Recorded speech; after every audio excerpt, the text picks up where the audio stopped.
Hello students, welcome to Math Center Web Coaching. Today we are going to see the topic linear independence and linear dependence of a vectors. Okay. Now in this topic we are going to see how to find out the dependency and independency of the vectors. Okay, by using matrix method. But before we move towards the linear independence and dependence concept, let me explain you first about the linear combination of a vector. Okay.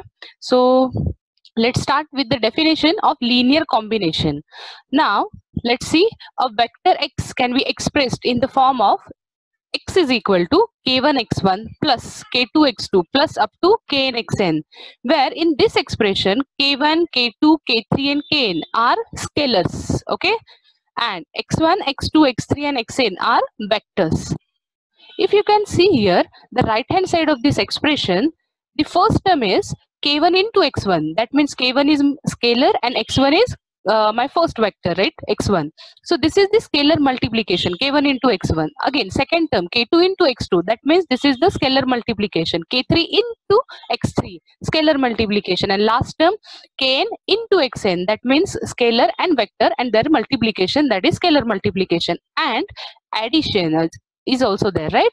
So the right hand side is consist of addition of scalar multiplications, right? So we can say that x can be expressed as the sum of scalar multiplications of rest of the vectors or other vectors, that is x1, x2, x3 and xn. Okay, so in general we can say that linear combination is nothing but the particular way of combining the scalar and vector by using addition and scalar multiplication. Okay, suppose x is my vector, okay, and I'm going to express this as a linear combination of other vectors, that is x1 and x2. So I take 2x1 plus 3x2, okay, 3x2. So in this case the vector x can be expressed as a linear combination of vector x1 and x2. Okay, so obviously in this case x1 and x2 are vectors, okay, and 2 and 3 are scalars. Okay, so 2 into x1, that means this is the scalar multiplication, right? Here 2x1 is a scalar multiplication and 3 into x2 is a scalar again multiplication, right? So this is the sum of scalar multiplication. That's why in general we can say that linear combination is nothing but it's a particular way of combining scalars and vectors by using addition and scalar multiplication. Okay, that's it for linear combination. Now let's move towards the linear independence. So first let me read the definition. A set of n vectors x1, x2, x3 and up to xn is said to be linearly independent if the k1 into x1 plus k2 x2 plus k3 x3 up to kn xn equal to 0, which implies k1, k2, k3 and kn all are equal to 0. Now let me explain you. Now in this case for linear independency, x1, x2, x3 and xn, this is the set of n vectors. Okay, now I'm going to check whether the set of vectors is linearly independent or dependent. It is called independent if I equate this linear combination to 0 and then after solving that equation, if I get all the values of k or scalar are 0, then it is called as linear independence. So it totally depends upon the values of the scalars. After solving, if you'll get all the values of ki's or k's, okay, equal to 0, then it's linearly independent. Okay, so what about linearly dependent? Linearly dependence. Okay, let's start with the definition.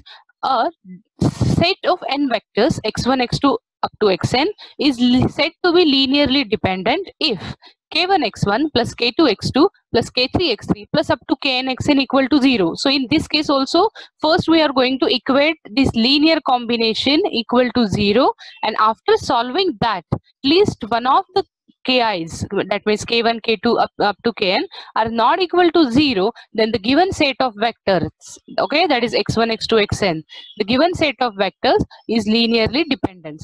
So we can say that after solving the example, if we'll get all the values of scalars or all the values of ki's are equal to 0, then the given set of vector is linearly independent. Okay, and if at least one, there exists at least one scalar which is not equal to 0, then the given set of vectors is linearly dependent. Okay, so this is the whole concept behind this linearly independent and linearly dependent vectors. Okay, so let's move towards the example. So let's take first example.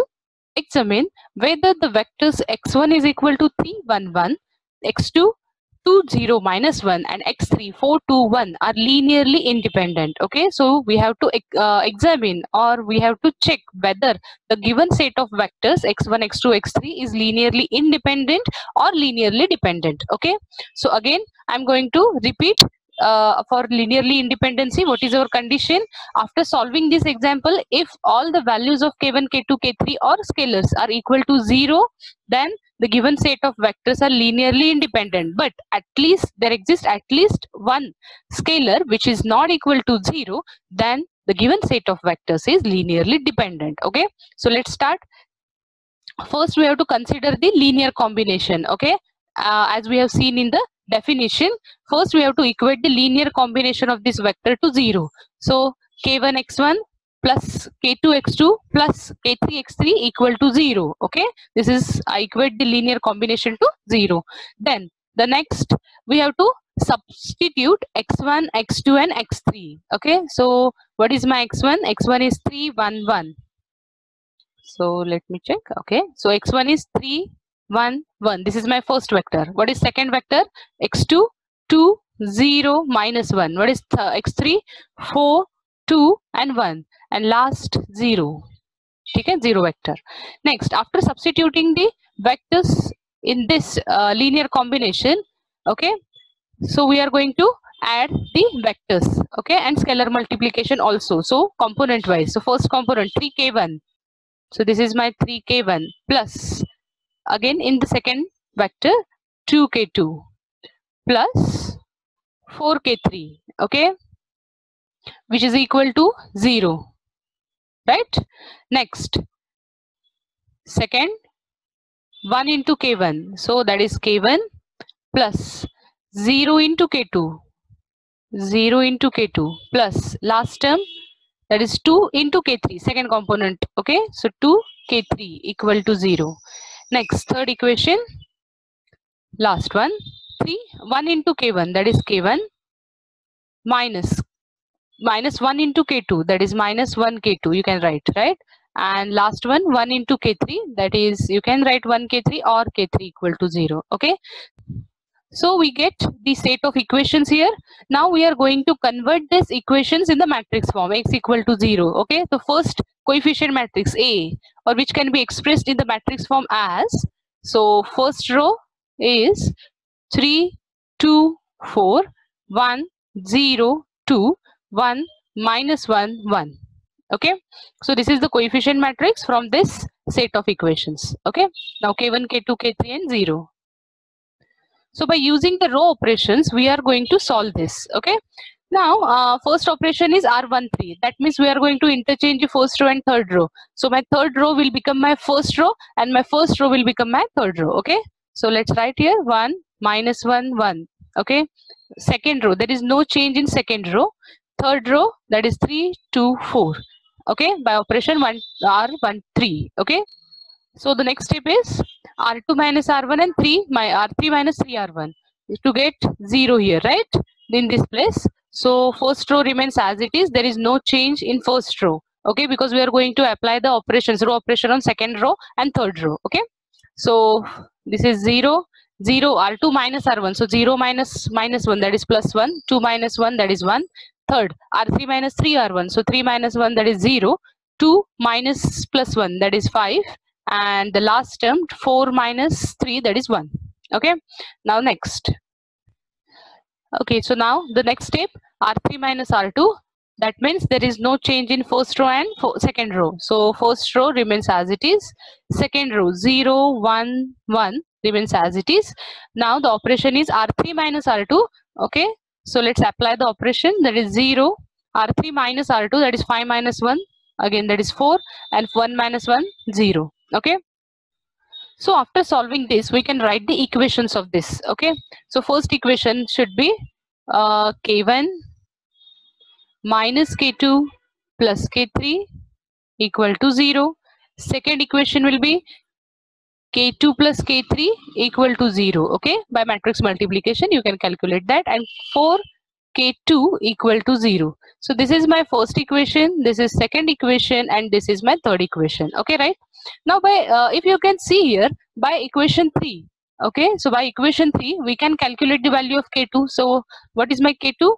So 4 into K2 is equal to 0, which implies K2 equal to 0. Okay, so I can write here by equation 3 we can say that for K2 equal to 0, which implies K2 equal to 0. So we'll get first value of this first scalar, okay, that is K2 equal to 0. Now, if I'm going to substitute the K2 equal to 0 in equation number 2, we'll get K3 is equal to 0, right? By solving that equation. So by equation 2, we'll get, and by equation 2, if we substitute K2 equal to 0 in second equation, we'll get K3 equal to 0. Okay, so 0 plus K3 equal to 0, which implies K3 equal to 0. Okay, and last, by equation 1, now values of K2 and K3 equal to 0, put the equation, put in equation number 1. So we'll get K1 minus 0 plus 0 equal to 0, and which implies K1 equal to 0. Okay, so you can see here K1 equal to 0, K2 equal to 0, and K3 equal to 0. After solving this example, we'll get all the scalars are equal to 0, and obviously which implies the set of vectors, given set of vectors x1, x2, x3, okay, are linearly independent. Okay, so here K1, K2, K3 equal to 0, and since all the Ki's or K1, K2, K3 are 0, the given set of vectors, okay, is linearly independent. So that's it for the video. If you like my video, please like, subscribe, and share the video. In next lecture, we are going to see the linear equations. Okay.